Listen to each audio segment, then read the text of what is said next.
Hello everyone, this is Ra. Welcome back to our channel and in this particular video we are going to proceed our chapter number 2. Yes, हमने chapter number 2 का एक video already upload कर दिया जहाँ पे हमने बात की थी बेसिक चीजों को लेके। और हमेशा ना चैप्टर को जब भी आपको अगर अच्छे से पढ़ना है, अच्छे पढ़ने वाले बच्चों के बारे में बात कर रहे हैं, जो जिनको ऊपर ऊपर पढ़ना उनकी बातें नहीं करती मैं, ठीक। जिनको अच्छे से चैप्टर पढ़ना होता है वो हमेशा बेसिक चीजें लेके चलते हैं। सो जिन्होंने नहीं देखी है बेसिकली वीडियो, प्लीज उसे एक बार देख लेना। आपको डिस्क्रिप्शन बॉक्स में उसकी लिंक मिल जाएगी या नहीं तो आपको आई बटन में उसका लिंक मिल जाएगा। So please go there for knowing the basic of about this chapter. Basic चीजों को पता रखना जरूरी है, क्लियर। सो आते हैं अपने टॉपिक पर अगेन। आज हम इस पर्टिकुलर वीडियो में चैप्टर को थोड़ा आगे बढ़ाएंगे जहाँ पे हम ये देखेंगे चैप्टर का मेन समरी क्या है। देखो गाइस, वन थिंग, जब भी किसी पर्सन को एग्जांपल देती हूँ, जब भी आपको कहीं जाना होता है तो या तो आपको रास्ता पता होता है तो आप जाते हो, और आपको नहीं पता तो आप क्या करते हो? श्योरली आप गूगल मैप का यूज करते हो। आप ऐसे तो रैंडमली निकल जाते हैं, घर से निकले, बस में बैठे, किसी बस में बैठे, पता नहीं चला कहाँ जाना है, कैसे जाना है। जब भी आप बाहर जाते हो, जब भी आप कोई गोल सेट करके जाते हो कि मुझे यहाँ पे जाना है, इस डेस्टिनेशन पे जाना है, तो कहीं ना कहीं आपके माइंड में एक मैप बना रहता है कि मैं मुझे ऐसे जाना है, इस बस में बैठना है, इस बस से वहां पर उतरना, वहां से ऐसे लेफ्ट राइट जो भी है। तो कहीं ना कहीं आपके माइंड में तो एक मैप बना होता है। सेम थिंग आपकी स्टडीज में होती है, स्पेशली बायो में होती है कि जब भी आप कोई चैप्टर पढ़ने जाओ तो आपको पता होना चाहिए कि चैप्टर में आप क्या पढ़ने वाले हो। पहली चीज आप क्या पढ़ोगे, उसके बाद दूसरी चीज क्या पढ़ोगे, तीसरी चीज क्या पढ़ोगे, चौथी चीज क्या पढ़ोगे, और एट द एंड का चैप्टर कैसे जाने वाला है, यानी कि कौन सी चीज पढ़ते पढ़ते पढ़ते पढ़ते नेक्स्ट तक आप जाओगे। तो एक मेंटल मैप क्लियर होना चाहिए आपके माइंड में जब भी कोई चैप्टर आप स्टार्ट करो, ठीक है। तो ओवरऑल यहाँ पे पूरा चैप्टर जो है मैंने आपके लिए प्रिपेयर कर रखा है कि ओवरऑल हम चैप्टर में कैसे कैसे जाएंगे, और हम यही पैटर्न फॉलो करेंगे अपने आने वाली वीडियोस में। सो अगर जिसको समझ में आ जाए प्लीज अपनी कॉपी में नोट डाउन कर ले, और जिसको ना समझ आए वो भी नोट डाउन कर ले, क्योंकि बहुत से बच्चों को आदत होती है इससे चैप्टर पढ़ते पढ़ते पता करेंगे अब हम क्या पढ़ेंगे, क्या पढ़ेंगे, अब क्या पढ़ेंगे, क्लियर। सो जिनको समझ में आ जाए वो भी नोट डाउन करेंगे, जिनको नहीं समझ आएगा वो भी नोट डाउन करेंगे, क्योंकि पूरा फ्लो का जो पूरा चैप्टर का फ्लो है वो इसी पैटर्न के थ्रू में लेके जाने वाली हूँ। बिकॉज आपकी एनसीईआरटी में जो पैटर्न है उसको मैं फॉलो ऑफकोर्स करूंगी, लेकिन कुछ चीजें मैं स्किप करते हुए चलूंगी जो कि आपको हमेशा लास्ट में मिलेगा इस पर्टिकुलर टॉपिक में। मैं बीच में वो जो एनसीईआरटी में जो पॉइंट्स डाल देते हैं वो लोग फ्लो में ब्रेक करने के लिए, वो फ्लो में ब्रेक मैं नहीं डालने वाली, आपको पूरा चैप्टर फ्लो में जाएगा। सो आपको ये नोट डाउन करना जरूरी है ताकि आप कंफ्यूज ना हो। वीडियो देखने के बाद एनसीईआरटी रीड करने के बाद तो शायद लगे कि हाँ ये टॉपिक्स मैंने नहीं कराया, ये टॉपिक नहीं कराया, but end of the chapter आपको सारी चीजें समझ में आ जाएगी, क्लियर। तो हमेशा मैंने बोला है जब भी आप वीडियो लेक्चर्स लेने के लिए बैठो तो आपके पास हमेशा आपकी नोटबुक और पेन और आपका माइंड, तीनों चीजें होनी चाहिए। एंड इनफैक्ट वाटर बोतल ऑल्सो, बिकॉज कभी कभी माइंड सैचुरेट हो जाने की वजह से भी आपको चीज समझ में नहीं आती, तो पानी की बोतल आप हमेशा अपने साथ रखेंगे। सो आ जाओ स्टार्ट करते हैं। तो overall the whole chapter is divided into 3 main topics, that is structure of flower. यानी पहली बात हम क्या बात करने वाले, स्ट्रक्चर ऑफ फ्लावर। हालांकि इन वीडियो नंबर 1 उसमें मैंने सारी बेसिक चीजें बता रही थी, सीधा हम चैप्टर को स्टार्ट करने जा रहे हैं। चैप्टर में अब पढ़ने जा रहे हैं कि पढ़ना क्या है हमें, ठीक, क्योंकि हमें पढ़ने के सेक्सुअल रिप्रोडक्शन पढ़ना, और मैंने बताया था कि प्लांट में सेक्सुअल रिप्रोडक्शन हमेशा फ्लावर में होता है, तो आपको सबसे पहले फ्लावर के बारे में पता होना चाहिए, क्लियर। तो फर्स्ट टॉपिक हम क्या डिस्कस करेंगे, फ्लावर के बारे में डिस्कस करेंगे। Second topic we will discuss about sexual reproduction, the main soul of this chapter, और यही टॉपिक सबसे बड़ा जाएगा सेक्सुअल रिप्रोडक्शन। अगर आपने पढ़ा हो तो आपको याद होना चाहिए सेक्सुअल रिप्रोडक्शन में two parents with opposite sex are involve, two parents with opposite sex are involve. बात समझ में आती है? मीन्स मेल नहीं होना चाहिए, फीमेल नहीं होना चाहिए, मेल और फीमेल होना जरूरी है, ठीक, male and female. Whenever if we talk about sexual reproduction, then male and female must be required. Criteria है भाई, sexual reproduction अकेले नहीं हो सकती, क्लियर। दूसरा यहाँ पे गैमेट हमेशा फॉर्म होगा, गैमेट will form always, ठीक। And thirdly fusion always takes place. मैंने कहा था fusion is the only thing जिसपे आपको आंखें बंद करके भरोसा कर लेना है कि जहां फ्यूजन हो जाए गैमेट की फ्यूजन, किसी भी चीज की फ्यूजन करा देना, गैमेट की फ्यूजन जहां पे हो जाए that is called to sexual reproduction. तो सेक्सुअल रिप्रोडक्शन में फ्यूजन तो होगी, क्लियर। ये 3 पॉइंट्स आपको याद रखने हैं। After that the main 3 process which involve in sexual reproduction which we already learn in chapter number 1। Chapter number 1 में आपको बहुत अच्छे से मैंने समझाया था कि सेक्सुअल रिप्रोडक्शन में मेनली 3 इवेंट्स होते हैं। तो 3 इवेंट्स किसके बेसिस पे रहेगा, फर्टिलाइजेशन। मैंने कहा था fusion is the main process of sexual reproduction. Sexual reproduction की हम जब भी बात करेंगे तो उसमें सबसे महत्वपूर्ण जो प्रोसेस होता है वो कौन सा होता है? फर्टिलाइजेशन। तो इसीलिए जो पूरे 3 प्रोसेस है ना अपने पास सेक्सुअल रिप्रोडक्शन के, वो फर्टिलाइजेशन के बेसिस पे पढ़े। देखो लिखा है प्री फर्टिलाइजेशन इवेंट। प्री मतलब पहले, फर्टिलाइजेशन मतलब फ्यूजन ऑफ गैमेट, इवेंट्स मतलब प्रोसेस। इवेंट्स मतलब वो नहीं जो सिंगल सेल करते हैं, वो नहीं बोला नहीं, ठीक? जैसे दिमाग में चलाएंगे प्रोसेस। इवेंट्स का मतलब क्या है यहाँ पे? प्रोसेस। तो फर्टिलाइजेशन से पहले वाले प्रोसेस, फिर फर्टिलाइजेशन होगी और फिर फर्टिलाइजेशन के बाद वाले process, post fertilisation events. Clear? तो overall sexual reproduction have 3 main processes. First is pre fertilisation event, second is fertilisation and third is post fertilisation events. अब आप खुद लॉजिकली सोचो, देखो कुछ बायो में कुछ ऐसा कुछ होता नहीं जो आप रटो बैठ के, ठीक? सारी चीजें समझने वाली होती है। आप खुद सोचो फर्टिलाइजेशन से पहले क्या हो सकता है? फर्टिलाइजेशन से पहले यानी कि आपको फ्यूजन कराना है गैमेट का। सबसे पहले क्या चाहिए? आपको गैमेट चाहिए, राइट? गैमेट होंगे तभी तो यार फ्यूजन होगी, ठीक? तो the first process in pre-fertilization event is gametogenesis. Pre-fertilization event में जो पहला प्रोसेस होता है कि gametogenesis means gamete formation. Gameto means gamete, genesis always stands for formation. जहां पे आप आज से जेनेसिस पढ़ो बायो में, उसका मतलब क्या होता है? फॉर्मेशन। तो गैमेट का फॉर्मेशन होना जरूरी है, गैमेट बनेगा तभी तो फ्यूजन होगी। तो we required gametes for sexual reproduction. यानी कि प्री फर्टिलाइजेशन इवेंट का पहला प्रोसेस क्या है? Gamete formation. अब देखो गैमेट बन गए, गैमेट को पास लाया जाएगा, क्योंकि गैमेट कहाँ?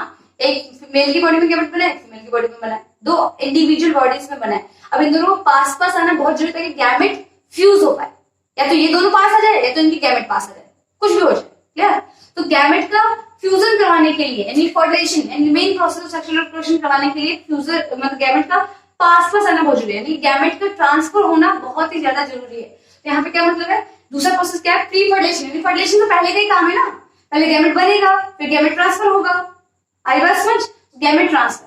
तो overall in pre fertilization events यानी the processes which occurred before the fertilization is gametogenesis means gamete formation and gamete transfer। अब गैमेट बन जाए तो गैमेट का ट्रांसफर होना बहुत जरूरी है। अब यहाँ पे एक चीज बता देती हूँ, अब लड़का और लड़की में से कौन ज्यादा हैटिक होता है, कौन ज्यादा जिद्दी होता है? ऑफकोर्स लड़कियां होती है ना, बेचारा लड़कों को आना पड़ता है, लड़कियां अपनी जगह से नहीं हिलती, राइट? तो इन case of flower also female gamete remain inside the female sex organ. वो कभी बाहर नहीं जाती, वो नहीं जाएगी लड़के के पास। आई बस समझ? Pollen grain will came, pollen grain male gamete को लेके आएगा। आई बस समझ? यानी male gamete will came to the female gamete. ये बहुत ज्यादा हट्टी है ना, क्या करें, लड़कियां होती है ऐसी, बुराई नहीं कर रही, it's the nature of girls. Okay, तो हमेशा मेल गैमेट को ही आना पड़ता है, तो गैमेट का ट्रांसफर होना बहुत जरूरी है। और ट्रांसफर करने वाले वो जो बीच में ब्रोकर्स बैठे होते हैं ना, जो मेल गैमेट को लेके आते हैं फीमेल गैमेट के साथ, ऐसा होता है ना, हम दोस्तों में भी होता है यार, ज्यादा नहीं जाएंगे, आप लोग समझ पा रहे हो, ठीक? तो गैमेट ट्रांसफर में जो प्लांट्स में देखने को मिलता है पॉलिनेशन। देखो हर एक इंडिविजुअल में गैमेट ट्रांसफर करने का तरीका अलग होता है। जैसे ह्यूमन बींग्स में पॉपुलेशन मैटिंग या फिर इंटरकोर्स या फिर इंसेमिनेशन जैसे वर्ड हम यूज करते हैं, but in case of flower if gametes are transferring to each other, मतलब गैमेट पास आ रहे हैं तो किसके थ्रू होंगे? पॉलिनेशन। पॉलिनेशन किसी भी एजेंट के थ्रू हो सकता है हवा के थ्रू पोलन ग्रेन चला गया हो मेल गैमेट लेके, हो सकता है पानी के थ्रू बहता बहता चला गया हो सकता है कोई इंसेक्ट हो, कोई एनिमल हो, उसको ऊपर चिपक गया हो पोलन ग्रेन और उसने दूसरे फूल को छुआ तो जाके पॉलिनेशन हो गया, राइट? तो पॉलिनेशन के बहुत सारे तरीके हम डिटेल में पढ़ेंगे, not to worry about it, ठीक? तो पहला प्रोसेस क्या था? Pre fertilisation event. Pre fertilisation event में पहले क्या? Gamete formation, gamete transfer. चलो इसको डिस्कशन पहले यहीं पे खत्म करते हैं। गैमेटोजेनेसिस में फिर हमें क्या पढ़ना है फर्दर? देखो male reproductive organ, gametogenesis means gamete formation. Gamete formation means अपने पास 2 गैमेट होने चाहिए, मेल गैमेट और फीमेल गैमेट। तो मेल गैमेट मेल की बॉडी में बनता है, फीमेल गैमेट फीमेल की बॉडी में बनता है। तो जहां बनता है हमें उसके बारे में भी पढ़ना पड़ता है। आई बात समझ? जहां बनता है उसके बारे में भी पढ़ना पड़ता है, ठीक? तो हम गैमेटोजेनेसिस के अंदर हम पढ़ेंगे मेल रिप्रोडक्टिव ऑर्गन, और इसी दौरान हम ये भी पढ़ लेंगे मेल रिप्रोडक्टिव ऑर्गन के अंदर पोलन ग्रेन या फिर मेल गैमेट कैसे बनता है।